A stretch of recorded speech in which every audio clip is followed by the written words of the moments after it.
Schildering gemaakt in Kerstal. Meldpunt gevaarlijke punten voor fietsers. Het is vandaag 10 december, dit is het Pelemaasjournaal. De levende kerststal staat alweer op de Grote Markt. Op dit moment wordt de laatste hand aan de stal gelegd. De kerststal lijkt van buiten weer hetzelfde als de afgelopen jaren, maar van binnen is er veel veranderd. Grote kooien zijn er weg. Er is veel meer ruimte gekomen. Aan die kant idem dito. We hebben een muurschildering gecreëerd, dus dat krijgen we nu ook erbij. En een herdersjong hebben we erbij gekocht. De schildering op de achterwand is gisteren gemaakt door Kunstkring Amber. Zij werden benaderd door de stichting Kerstal met de vraag of er iets aan de saaie achtergrond gedaan kon worden. En ik weet zelf ook, vorig jaar ook, de achterwand dat was zwart plastic met lampjes ertegen. Dus toen heb ik meteen gezegd van nou Joep, ik breng het bij ons in de club. En dan hoor je het wel. En iedereen was enthousiast. Vandaar dat we dus een ontwerp hebben laten maken. Dat is een van onze leden, Jacques van Bakel, dat is onze Rembrandt. En die heeft een ontwerp gemaakt en zo zouden we het gaan maken. De stichting Amber heeft hard gewerkt. Gisteren hebben ze met 7 mensen een kleurrijk tafereel geschilderd. Er is te zien een beeld van de landstreek in die tijd.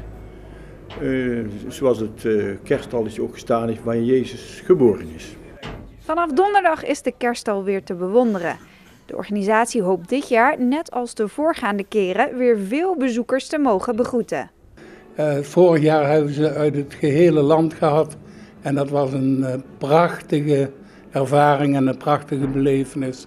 Om die mensen weer te mogen begroeten. En ook dit jaar hopen wij dat diezelfde mensen ook weer terugkomen. Naast de kerststal staat er ook een draaimolen voor kinderen. En op 22 december is er een kerstspel te zien, opgevoerd door de leden van jeugdschutterij Gilde Sint-Jan. Het damesteam van Lake Valley heeft 3 strafpunten gekregen. Aanleiding was het niet opkomen dagen op 15 november in de uitwedstrijd tegen FSG in Sittard. Lake Valley moest zich toen afmelden omdat er te weinig speelsters beschikbaar waren. De KNVB gaf de club ook een geldboete van €145. Het duel met FSG wordt ingehaald op vrijdag 20 december. De Landelijke Fietsersbond is een actie gestart om fietsers kennis te laten maken met het meldpunt voor fietsers.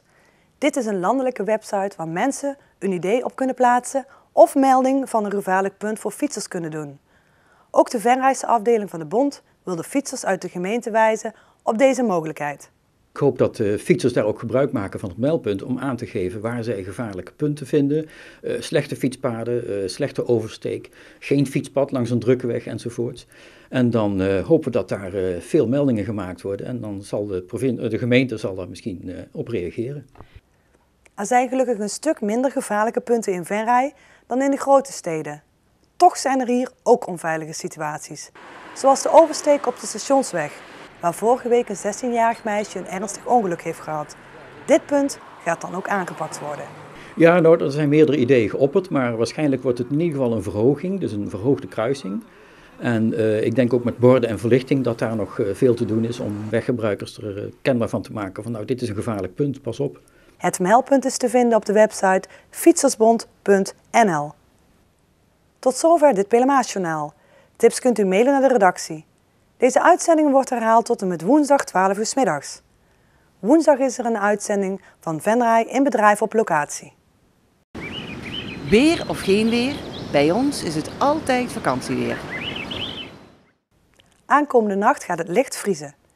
Er ontstaan mistbanken en het kan lokaal zeer glad worden.